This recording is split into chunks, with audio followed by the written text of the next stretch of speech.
On this week's show, the Malik Willis mania continues. Hear what ESPN's Todd McShay had to say about the potential QB1, and we preview Liberty baseball season. Plus, the Richie McKay era is in full force. We recap the journey and bring you the latest LU Hoops highlights. This is Flame Central.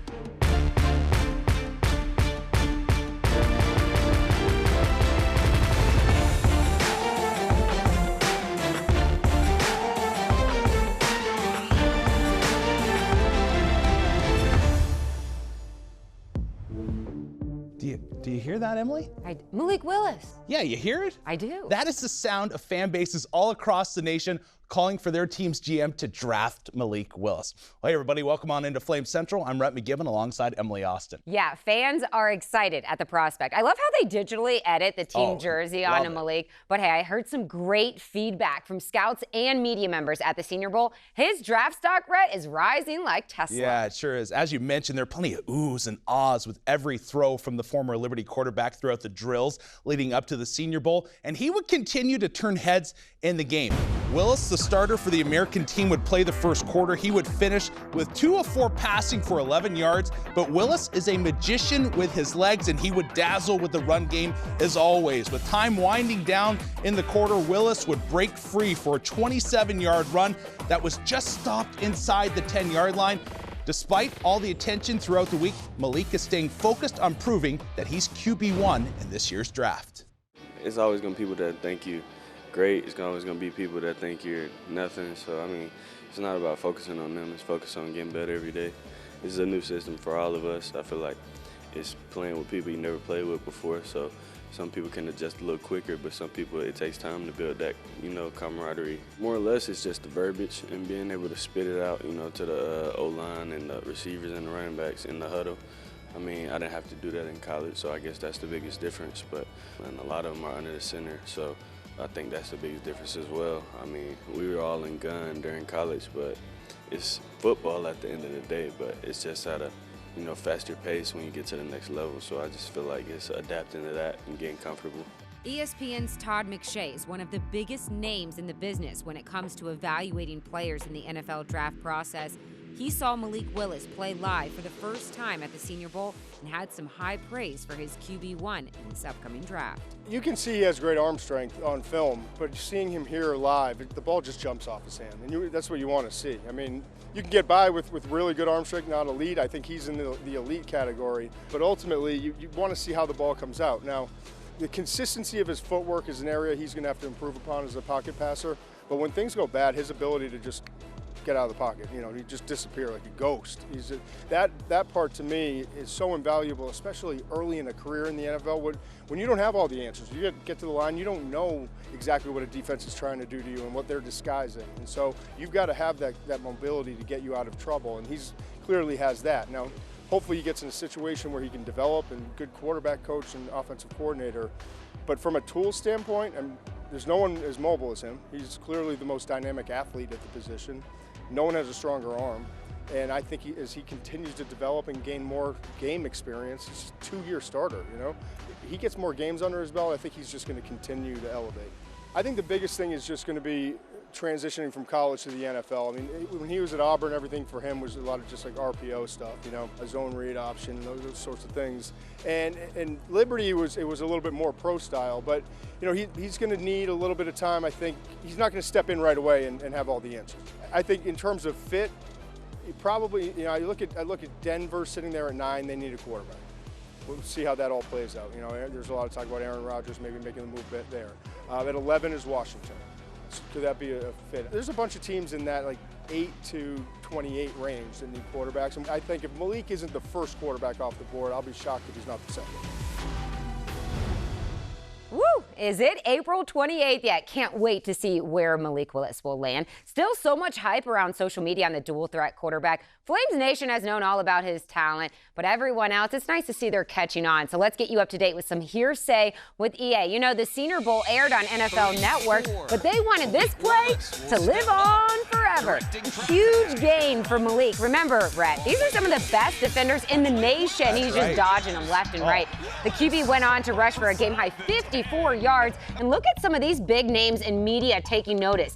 Daniel Jeremiah from Move the Sticks, most impressive quarterback here.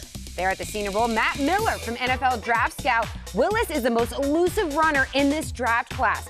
But guess what, guys? He has a cannon, too. And it's accurate. At the end of day 3 practice, they set up a trash can in the corner of the end zone like 30 yards out. Malik Willis, Red, he was the only quarterback to even hit the trash can. Eric Edholm of Yahoo Sports, Jordan Reed of ESPN, and Chase Goodbread of NFL Draft all discussed Malik Willis in the Senior Bowl, what teams are saying, and what to expect moving forward. So be sure to check out those articles. Oh, and have you heard about Washington's new team name? Well, some of their fans are hoping Malik Willis is their top commander. Yeah, it would be nice to have him close to home, and the lead up to the draft is going to be a lot of fun for Flames Nation. All right, switching gears to basketball, the Flames, fresh off an impressive road trip that saw them defeat Kennesaw State, Bellarmine, and Eastern Kentucky, finally returned home to Liberty Arena to take on their rival, Lipscomb. Liberty would jump out to a hot start in this tilt, hitting 6 of their first 10 and would lead 16-6. You also know when the bank is open early in a game for Darius McGee, it's going to be a long night for the competition. That's right. Well, speaking of McGee, he was excellent in the first half, leading the charge with 17 points, and as Darius does, hitting a buzzer beater to give LU a 41-26 advantage going into the break. Look at that smirk on his face, you know he was having a good time. Second half, and we have to talk about Kyle Rode. A career night for the Liberty Junior. He'd finished with 24 points, including 6 triples. Rode has been playing his best basketball of the season as of late. Pair that with 13 from Shiloh Robinson and McGee getting his first career double-double. It would amount to another win for LU, who improved to 9-1 in ASUN conference play. Great win for the Flames. Well, Richie McKay is one of the most well-respected coaches in college basketball, and not only by his players, but from other head coaches he competes against to his student managers. The man knows how to run a program, and more importantly, he knows how to win. Here's a look inside at how McKay has brought sustained success to Liberty basketball. If you don't enjoy how far you've come, then how far you have to go will be it'll be an idol, it'll be a trap. While I was at Virginia, really from day one, I thought, man, I really missed what Liberty afforded as a man. Just the pursuit of excellence, the camaraderie of faculty, staff, and then a student body that had a fervor and a passion for God's word and that personal relationship with Jesus. I missed that intentionality from an entire community. And I always thought, man, I'd love to be back at a Christian school. Never thought I'd have the opportunity at Liberty. But God had other plans. Please join me in welcoming Richie McKay.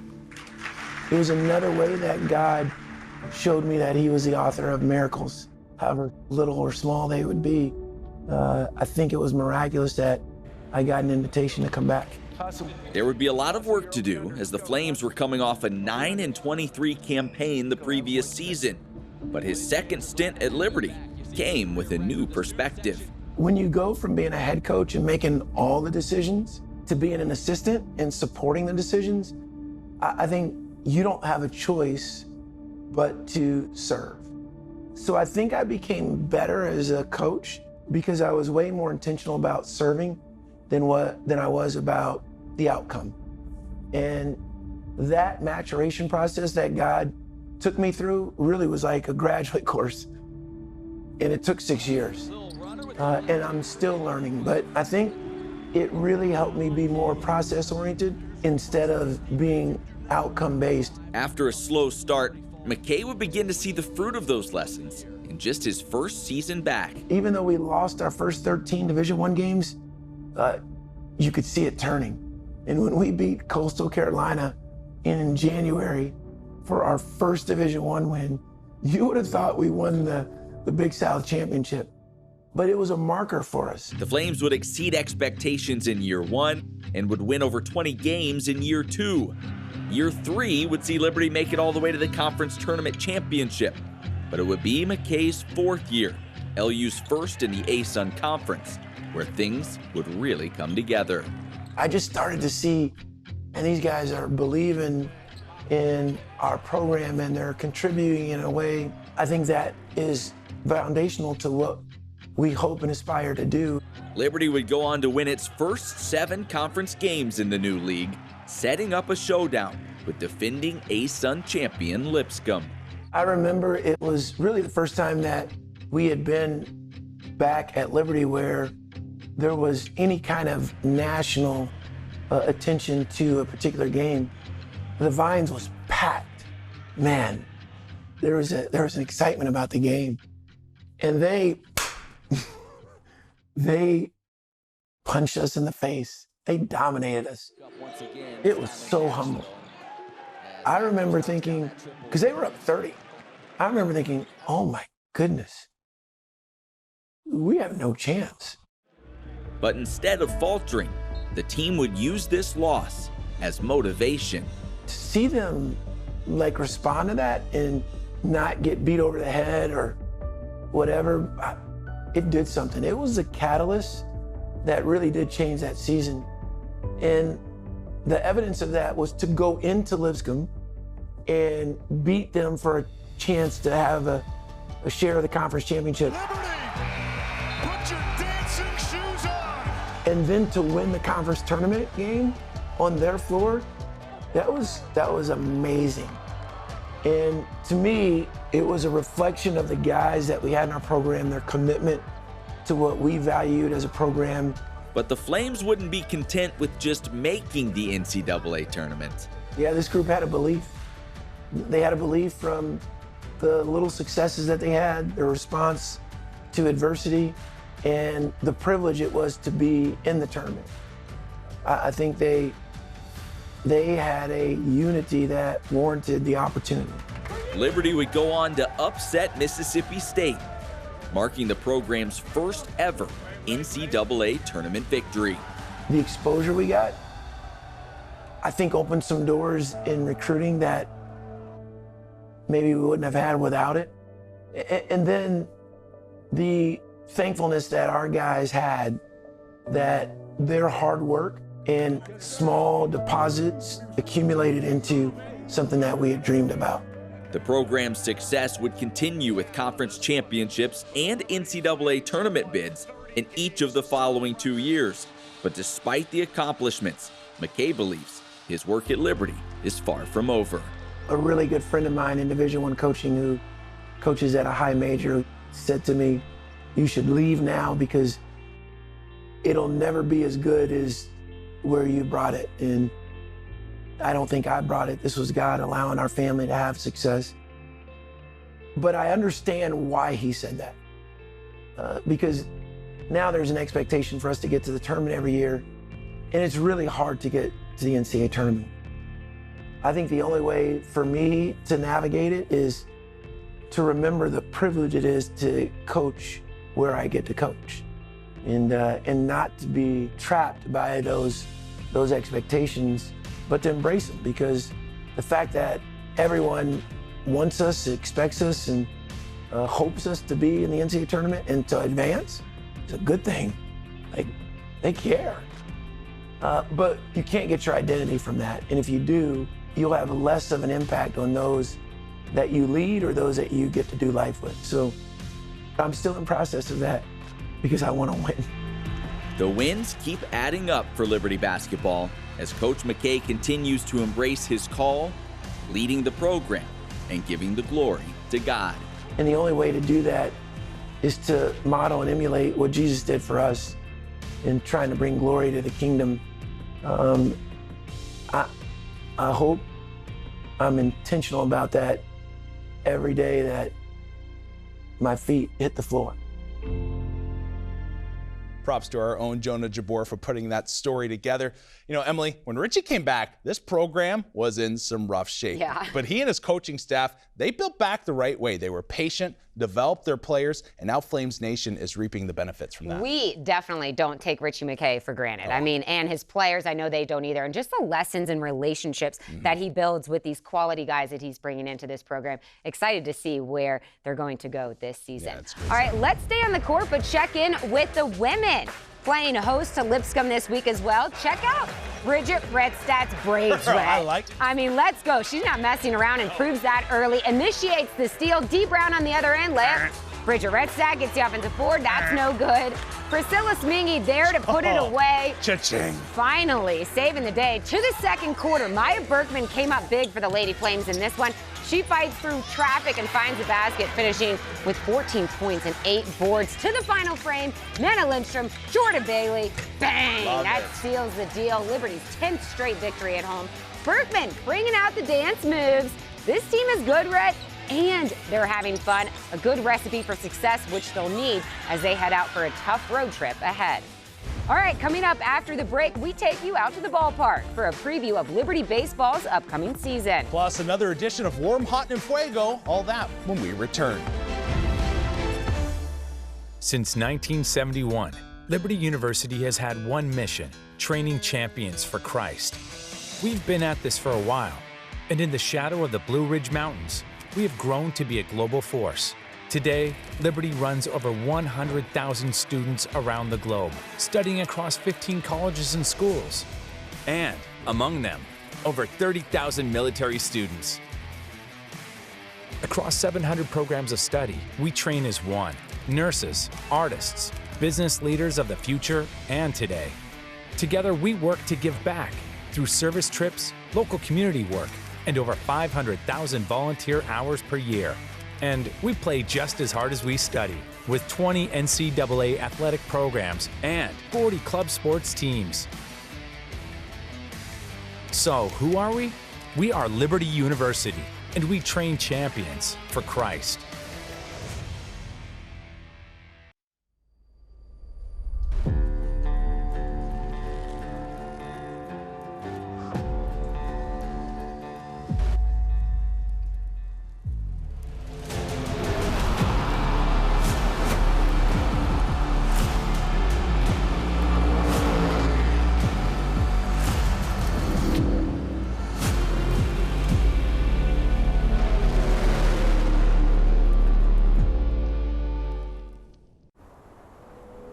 In 1776, one of the most important documents in our nation's history was penned by one of Virginia's most famous residents. Throughout the next 200 years, the importance of Central Virginia was deeply woven into the tapestry of our nation's history. Liberty University is blessed to be built upon these same historic grounds, furthering the Christian tradition of our founding fathers and training young men and women of character and of calling. At Liberty, you're welcomed into a community rich with history, and we invite you to explore our campus in Central Virginia to discover more than just the surface level. Building upon the tapestry of history, we strive for greatness, humble to be at the heart of where the country began.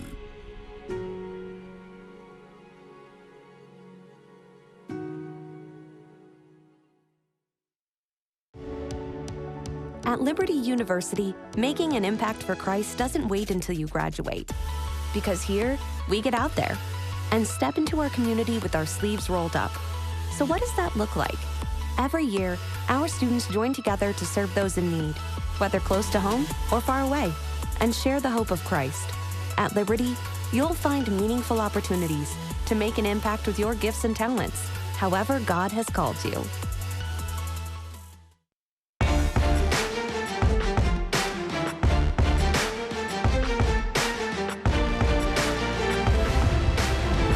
Welcome back to Flame Central. Hey, I'm no meteorologist. That's usually Rhett's role when he isn't preparing for the show or a game or WEF. We'll get to that in just a minute. But listen, it's freezing outside, and Liberty Baseball is set to take the mound for its first home game in less than 2 weeks. So while I pray for a heat wave and round up a bunch of blankets, here's Matt Warner with a preview of what to expect from the Flames this season. After NCAA regional appearances in 2019 and 2021, the expectations are high once again this year for Liberty Baseball. Expectations are good for us internally, that our program, our players expect to get to the postseason. But really, I told our players the other day, that it's really a bunch of hot air. Preseason accolades really don't mean much. Each year it's a new team, and each year, we got a new set of guys in the locker room. The vibe's completely different.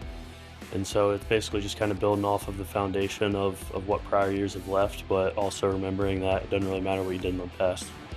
With 3/4 of the infield gone from a season ago, the Flames lineup will lean on some new faces this season. There'll be some new faces defensively and in our lineup that, I'm still learning. I think as we kind of grind through this and, everybody, their kind of their character and who we are as a group, I think that's yet to be determined. I think that's the coolest part of the season is, where are we going, how are we going to get there, and what's going to happen along the way that kind of defines us a little bit. But when it comes to the mound, this might be the deepest, most talented group the Flames have had since Scott Jackson took over the program, led by ASUN preseason pitcher of the year, Trey Gibson. It's crazy to see all the guys that we brought in this year, and even the guys, our guys from last year who've taken steps forward, just the amount of work they put in, it's incredible to see the steps they've taken. We're really going to be able to pitch. I think the bullpen's deeper than it was last year. A lot of guys have made some big strides. Cade Hungate, Mason Fluharty. You had Tim Miller transfer from Richmond. He's going to be really, really good back there for us. And you got some exciting young arms. It's going to be exciting. It's going to be a fun pitching staff to play behind. The Flames opened the 2022 season with a 3-game series at Florida, a chance to test themselves against a top 10 program right out of the gate. It's just a tremendous way to raise your floor really quickly. We saw that with TCU last year, and obviously we didn't have the results that we wanted to have at TCU, but when we got back from that, it showed us what kind of baseball we're going to have to play if we want to get to the postseason, if we want to be successful in the postseason. That immediately elevated our game. So getting the opportunity to do that the first weekend against Florida, who's a tremendous opponent, they're very, very talented, and they've had a ton of postseason success in recent years. It's going to be a really, really good opportunity for us to see where we are against some of the best in the country. Every game matters. There's no such thing as a game that really doesn't affect our postseason. So for us, diving right into it, I think it tells you who you are a little bit and exposes you. If you've got some weaknesses or some things that need to be cleaned up, a program like Florida, they're gonna let you know it. I don't know what God's got in store for our program. I just know we've got a wonderful group of kids that I think they believe in each other and they enjoy being out there together, and usually that bodes pretty well. All right, the good thing about baseball season approaching is that means warm weather is coming. No, really excited to see what the Flames are going to do this season. All right, let's shift gears. Warm, hot, and fuego. Rhett breaks down the top 3 plays, players, or moments of the week. And with Valentine's Day around the corner, I'm a little disappointed that you don't have a V-Day love theme. Why don't we just do this ad-lib? We'll do Let's it do on it. the fly. I love it. The All right, start off with warm. Yeah, the Cinehearts would be warm. Okay. You know those little ones they pop? With the message? A little bit. No, not those ones. These are the small little red ones that have, you put them in their mouth, your mouth, and they got the heat to them. You know what I'm talking about? Yeah. Kick. All right, when so you're a warm. kid and you punch 15 of those bad boys in there, you're hurting. But Drink let's go a glass of milk. Yeah, exactly. Jordan Bailey for the women's basketball team has been terrific here as of late. 17 points versus Bellarmine and Eastern Kentucky. And she can drop the triple on you, but also has a mid-range game. And really, you think about some personnel that left the program last season, she has come in and provided secondary offense for this group that really has made their void not as hurt as bad. Yeah. And, I didn't know what to expect from her, but she's been a pleasant surprise. Like I said, last 2 games leading into Lipscomb, led the team in scoring. She's been huge. Yeah, hot hand from downtown, that's for sure. Okay, so we're just continuing the Valentine's Day thing with hot. So what do we have here? Those are hearts with a message. Okay. You got to have those, right? Those are absolutely terrific. All right, Naomi Mojica, Field Athlete of the Week in the ASUN, swept the women's throwing events. The shot put was 51 feet, weight throw 62, 5.25 inches. Number 1 in both events in the ASUN this season. She's from Querétaro, Mexico. Ooh. I've been there. Beautiful city on the water. Best part of it, before vanilla Coke was big in the States, they had vanilla Coke there. It was called Tony Cole. That stuff was amazing. I remember drinking it way too much. Probably as a grade 10 And it's the kid. best out of the glass bottle. Exactly. You know what I'm talking about? Oh, yeah. Okay. I know exactly what you're talking about. There we Right? go. The good stuff, Maybe we'll have her bring us some next time I she would heads like that, home. yeah. All right, congrats to her. All right, we put the cherry on top. What's our Valentine's Day candy for Enfuego? Well, speaking of cherries, it's going to be, okay, man, you got me mixed up now. I was thinking about the chocolate-covered cherries, but then chocolate-covered strawberries. No, I like the assortment of chocolate. Okay, we can go that too. Good work. Tag team here. All right, three-headed monster for Liberty men's basketball is in fuego this week. And what I'm talking about, and a lot of people are going to be wondering where McDowell is at, but here as of late, it has been Robinson, Rode, and McGee. Yep. These three players in the last 3 games have all had double-doubles on separate nights. Robinson versus Bellarmine, he had 17 points, 12 rebounds. Rode versus EKU had 12 points, 11 rebounds, and then against Lippy, that's a horrible nickname for a school, by the way. McGee had 29 points and 10 assists. These 3 guys going into ASUN tournament time, if they are all firing like this, watch out. Liberty is going to be a tough team to beat. It's fun to watch McGee just hit these buzzer beaters at the half too, because no one just does any, like everyone's just nonchalant, like you're used to it. True. All right, we have more Flames Central coming up right after the break. Great job.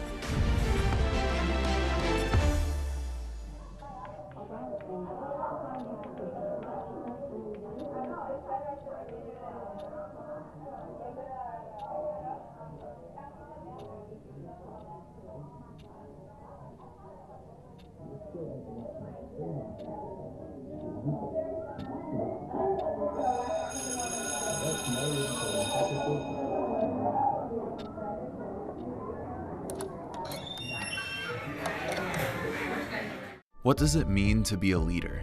It means having a passion for serving others and using the gifts God has given you to help those around you. At Liberty, we want to equip you to lead faithfully in this complex world. Lead as a teacher, a disciple maker, and a follower of Christ.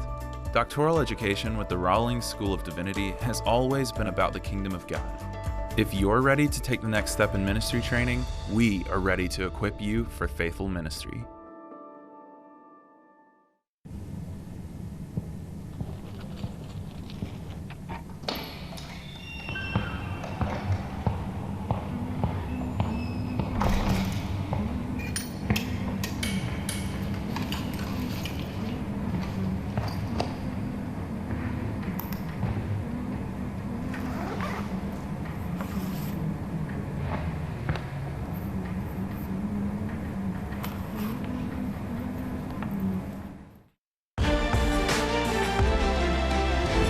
Hey there, friends. Welcome back to Flame Central. Well, before we let you go, we continue on with our weekly custom of showing one of the top athletic moments from the past 50 years. Yeah, we know Liberty Track and Field as a powerhouse today, but for this moment, we head back to the mid-90s when the Flames were considered an underdog. March 1996. Men's track and field competing at the IC4A Outdoor Championships. After finishing second the previous 2 years, the team had prayerfully set winning the IC4A as their primary goal for the season. This would be a David versus Goliath task because George Mason was the 7-time defending champion and also that year's indoor track national champion. Although George Mason was heavily favored, the surprising Flames would lead by 12 points with only 5 events remaining. And David would hang on to defeat Goliath once again. It was an upset that caused one sports writer to describe it as a performance of biblical proportions. Such a cool moment. All right, we're out of time, but be sure you download, subscribe, listen to the Flame Central podcast. Yeah, it's a lot of fun. She's Emily. I'm Rhett. Thanks for tuning in. We'll see you right back here next week.